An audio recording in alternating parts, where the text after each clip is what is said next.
Have you ever walked away from someone and felt completely drained, as if pieces of your soul had been slowly worn away?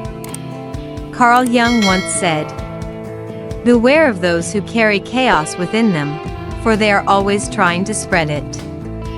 Today, we're going to explore 6 types of extremely dangerous people that Carl Jung's psychology warns you to stay away from. Not out of fear, but to protect your peace, your growth, and your identity. Because sometimes, walking away isn't selfish. It's survival. Part 1: The Perpetual Victim. They always have a sad story to tell. A toxic ex. An unfair boss. A family that never supported them. You feel sorry for them. You want to help. But over time, something feels off. Their life never seems to get better. And you feel more and more drained. That's a sign you've been pulled into the cycle of a professional victim. A type of person Carl Jung warned can be dangerous if you're not careful. Carl Jung believed the victim archetype emerges when a person refuses to confront their own shadow, and instead, casts it onto others. In other words, they refuse to look at the darkness within themselves. Their selfishness, resistance to change, emotional dependence. Instead, they blame circumstances, other people, or fate. And they use their pain as a tool to control the emotions of those around them. A 2014 study from the University of British Columbia found that people with a chronic victim mentality tend to have a constant sense of being wronged, a deep need to be seen as the victim, a tendency to emotionally manipulate others. They don't want solutions. They want attention. They want others to pay for their emotions. In friendships, you have a friend who's always hurt by someone. This week it's an ex. Next week, it's a coworker. You listen. You comfort them. You give advice. But eventually, you notice they never actually try to change. And one day, you're tired and don't text back quickly. They say, "I knew it. Everyone leaves me. Even you." You feel guilty, even though you did nothing wrong. In the workplace, you have a coworker who always complains that the boss is unfair. They go on and on about the injustice. But when you suggest, "Why not talk to your manager directly?" they instantly shut you down. You don't get it. "If I speak up, I'll be punished." The same story repeats, week after week. And you're the one stuck absorbing their negativity, powerless to actually help. What they do to you. 1. They drain your emotional energy. You feel exhausted but keep enduring it because they need me. This is emotional manipulation through compassion fatigue. 2. They make you doubt yourself. You start thinking, "Am I being heartless? Am I the bad guy?" You're cast as the villain in the story they've created. 3. They block your personal growth. You waste time and energy trying to heal someone who doesn't want to heal. They don't want solutions. They want you to stay stuck in the role of savior. How to protect yourself. 1. Recognize the signs of a forever victim early on. They repeat the same story over and over. They never take personal responsibility. They always need rescuing but reject every solution. 2. Reject guilt that doesn't belong to you. You are not responsible for saving someone else's life. You have the right to say, "I hear you and I understand. But I can't help if you're not willing to change." 3. Set boundaries calmly, not with anger. Don't argue. Don't over-explain. Just withdraw gently but clearly.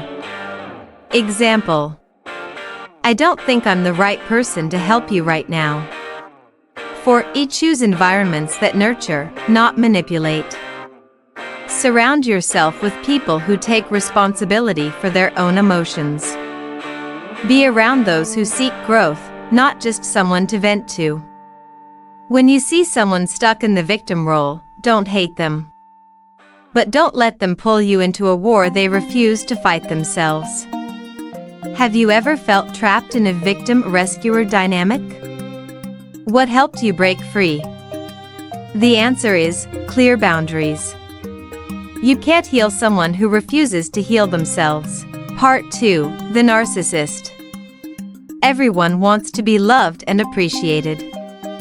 But when you fall in love with a narcissist, you're not loved for who you truly are. You're just a mirror they use to admire themselves. A toy to satisfy their fragile ego. And the most dangerous part is, they're incredibly skilled at making you believe that the problems in the relationship are your fault. Carl Jung and ego inflation.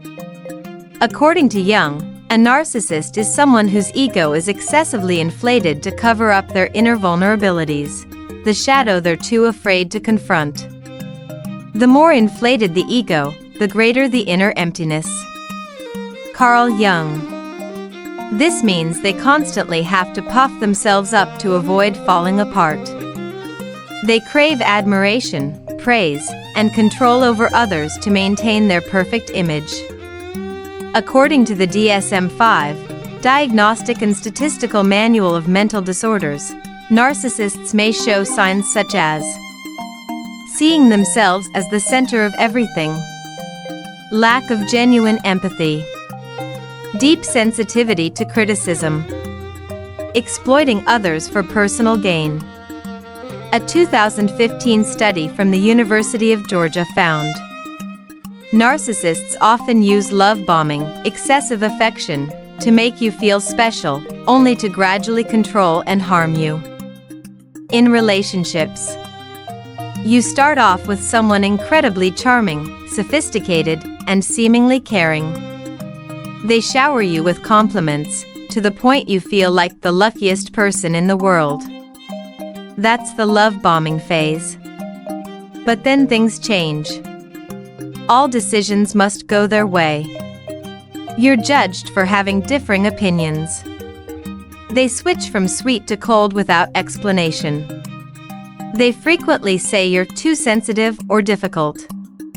If you try to stand up for yourself, they might overreact with anger, blame you for all the problems, use silence as a weapon to confuse and hurt you.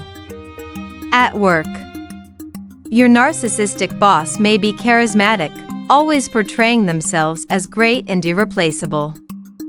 They use you to achieve personal goals but turn cold or blame you when you ask for recognition or a raise. You feel more like a work machine than a human being. A narcissistic boss may even stir up mental warfare between coworkers, leaving you isolated and insecure. What happens when you're with a narcissist? 1. They drain your emotional energy and confidence. You begin feeling exhausted, confused, and start doubting yourself. Every day feels like a game of guessing their mood, adjusting your emotions, and hiding your truth to keep the peace. 2. They manipulate you through emotional rewards and punishments. One moment, you're uplifted by their praise. The next, you're crushed by their coldness, making you addicted to their approval.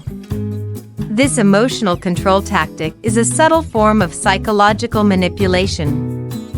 3. They isolate you from real support. They may stop you from talking to friends or family, or pressure you into thinking, "No one understands me like they do." How to protect yourself? 1. Recognize the signs of a narcissist. They only talk about themselves, rarely ask about you. They never admit fault, even when clearly wrong. They test you by starting arguments or acting distant to see how you react. You feel drained and restricted around them. 2. Set clear personal boundaries. Use direct yet respectful language. You don't have the right to treat me that way. I need time to think. Never over-explain or justify yourself. It only gives them more power to undermine you. 3. Learn to say no and stand firm. When they make unreasonable demands, say no confidently. Example: I can't keep working overtime. It's affecting my health. Stay calm and don't feel obligated to over-explain. 4. Seek support from loved ones or a therapist. Talk to friends or family to avoid isolation. If needed, reach out to a mental health professional for guidance on how to break free from the toxic dynamic. 5. Rebuild your self-esteem and inner value. Keep a journal, identify your strengths. Do things that help you grow, meditate, exercise, learn new skills. Remind yourself, I deserve real love, not control or manipulation. Don't let a narcissist become the fate of your life. Take ownership of your awareness, face the truth, and choose the life you truly deserve. Have you ever suspected you were being manipulated by a narcissist? What did you do to protect yourself? Share your experience below. Look at their repeated behaviors, not their words. True character is revealed when there's nothing left to gain. Part 3: The Manipulator. Imagine entering a relationship where someone seems deeply attentive. They listen, say the right things, make you feel special, and promise they'll always be there for you. But over time, you start feeling controlled and emotionally manipulated, like your feelings are being puppeteered. You no longer feel free to be your true self. You begin to doubt your own thoughts and emotions. That's the sign of manipulation, one of the toxic dynamics Carl Jung warned us to avoid. Jung said we all have a shadow, a part of the psyche we'd rather ignore or deny. The manipulator turns their own shadow into a psychological weapon to control others. The most terrifying thing is to accept oneself completely. Carl Jung. Because they can't accept their true selves, they twist reality and other people's minds to feel powerful and secure.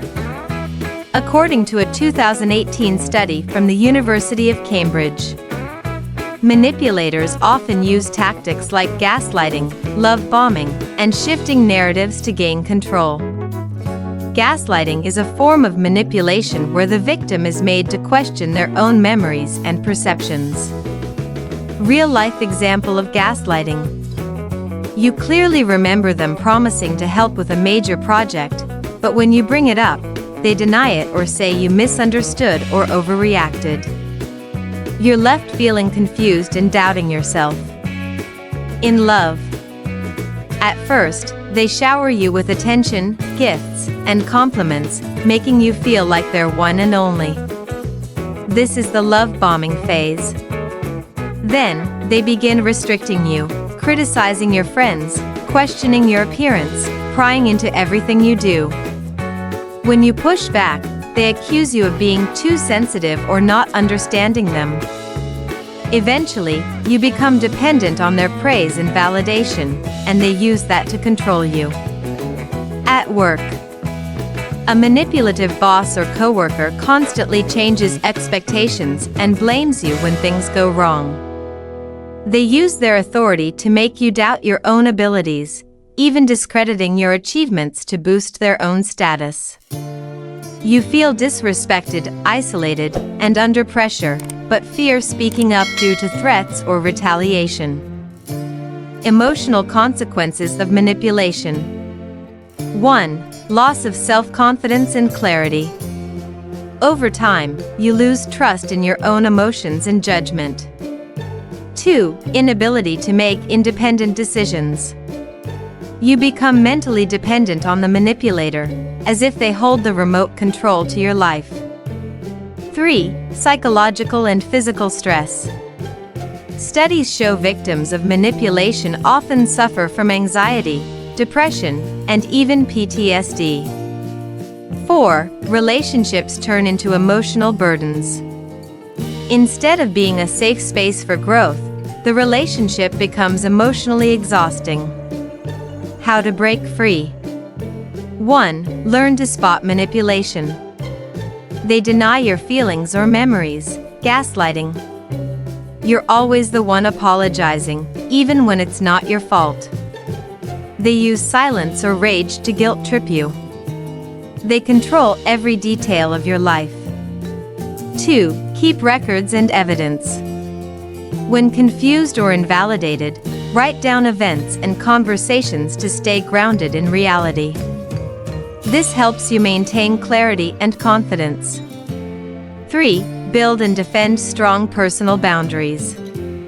Be courageous in saying no to inappropriate behavior or demands. Examples: I don't accept being spoken to like that. My feelings deserve respect. 4. Reach out for external support. Talk to friends, family, or a therapist. Join support groups to gain strength and shared insight. 5. Focus on self-growth and rebuilding your self-worth. Do activities that bring you joy and confidence: meditation, exercise, learning new skills. Remind yourself, you deserve real love and respect, not control. One does not become enlightened by imagining figures of light, but by making the darkness conscious. Carl Jung. True growth doesn't come from just focusing on the positive, it comes from confronting the shadow, the hard truths, pain, and darkness within ourselves and our relationships. Have you ever suspected or realized you were being manipulated? What did you do to protect yourself and regain control? Share your story below. They don't yell. They don't threaten. They control you with guilt, silence, and a look of disappointment. Part 4. Energy vampires. Have you ever noticed that after talking with someone, instead of feeling uplifted or energized, you feel drained, discouraged, or even confused? You might think it's due to work stress or personal issues, but in reality, you may have just encountered an energy vampire. These people don't always hurt you directly. Instead, they subtly sap your mental balance and inner strength, quietly but profoundly. Carl Jung emphasized that every individual possesses a vital form of psychic energy. This is the force that fuels your emotional balance, creativity, and positive feelings. When we connect with people who bring positive energy, that force is amplified. But when we engage with negative individuals, they unconsciously or deliberately suck that energy away. Who looks outside, dreams. Who looks inside, awakes. Carl Jung. What Jung meant is that only when we become aware of our inner world and identify those who drain us can we protect ourselves and restore balance. A 2016 Harvard study showed that prolonged exposure to negative individuals raises cortisol, the stress hormone, leading to physical and emotional exhaustion. The phenomenon of emotional contagion reveals that negative emotions are not just moods, they can directly impact the physiological state of those around them. The friend who constantly complains. Do you have a friend who always talks about misfortune, drama, and injustice every time you meet?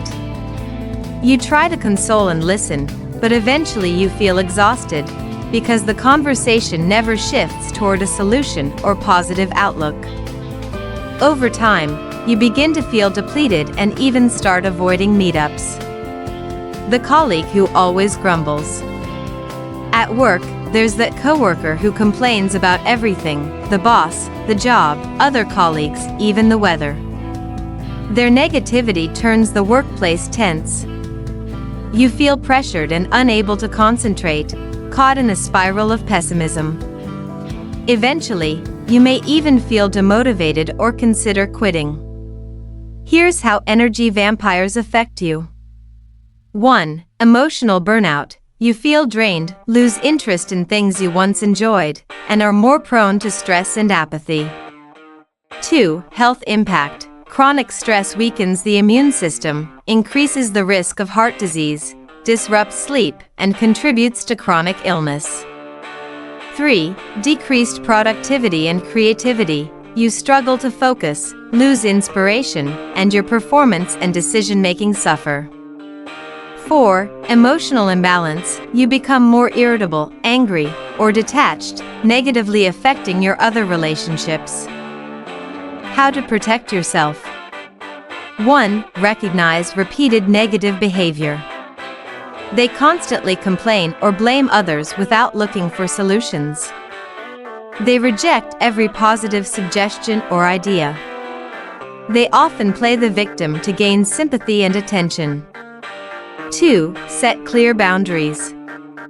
Decide how much time you're willing to spend with them. Limit conversations to 15 to 20 minutes instead of hours. Politely but firmly steer away from negative spirals. For example, I understand you're going through a hard time, but I also need to stay positive to focus on my work. 3. Practice self-care regularly.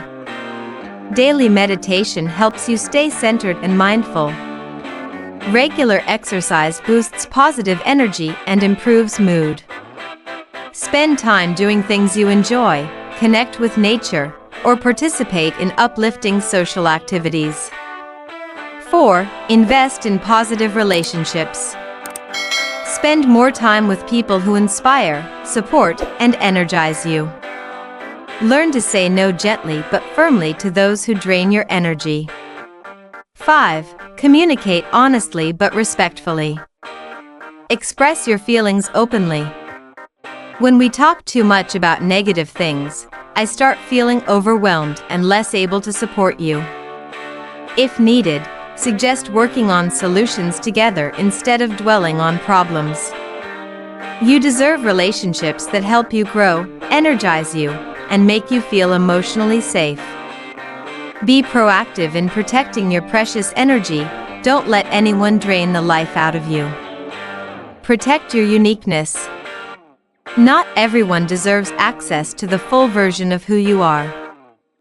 Part 5. The controller, the one who wants to control everything. Have you ever encountered someone who wants to control everything in your life? From how you think and act to how you feel, they constantly dictate and impose their will on you. They don't allow you the freedom to grow, to make mistakes, or to make your own choices. That suffocating feeling is often one of the deeper reasons behind stress, low self-esteem, and a loss of balance in life. Carl Jung once said that people often seek control to avoid inner chaos and insecurity. However, the need to excessively control others is actually a sign of emotional immaturity and can deeply damage relationships. Controllers often use power, pressure, and even manipulation to create a sense of safety for themselves, but in doing so, they unknowingly harm others' freedom and individuality. Key insights. A study by the American Psychological Association, APA, found that highly controlling relationships often lead to stress, depression, and a loss of personal agency in the person being controlled. The phenomenon of psychological reactance shows that when people feel overly controlled, they often push back strongly, leading to conflict and instability in the relationship. When your partner is a control freak, you may feel suffocated when your partner tries to dictate every aspect of your life, where you go, what you do, what you say, and who you talk to. Over time, you feel like you've lost your freedom and you're no longer yourself. A boss or coworker who micromanages. At work, some bosses or colleagues may want to control every step you take. They don't trust your ability and constantly interfere. This not only drains your motivation but also leaves you feeling anxious and disrespected. Consequences of excessive control. loss of confidence and independent decision-making skills. Increased stress and mental pressure, possibly leading to mental health issues. Suppressed personal growth and creativity. Conflicts and cracks in close relationships. 1. Recognize the signs of control. They don't respect your decisions or privacy. Constant criticism, judgment, or imposition of their opinions. Frequent demands for explanations or detailed reporting of your actions. 2. Set boundaries and stand firm. Be direct and express your limits. For example, I appreciate your input, but I need the freedom to make my own choices. Stay firm with your boundaries, avoid over-accommodating them. 3. Improve your communication skills. Use I statements to express how you feel without making the other person defensive. I feel pressured when everything is micromanaged. I need to feel trusted. Listen with empathy, find common ground, but stand by your values. 4. Seek support from outside sources. If the controller is a close family member or boss, consider involving a therapist or mediator to help resolve the tension. Learn and apply stress management skills and personal development strategies to strengthen your mindset. 5. Reevaluate the relationship if the control becomes harmful. Sometimes, staying in a relationship with someone who is overly controlling can damage your mental well-being.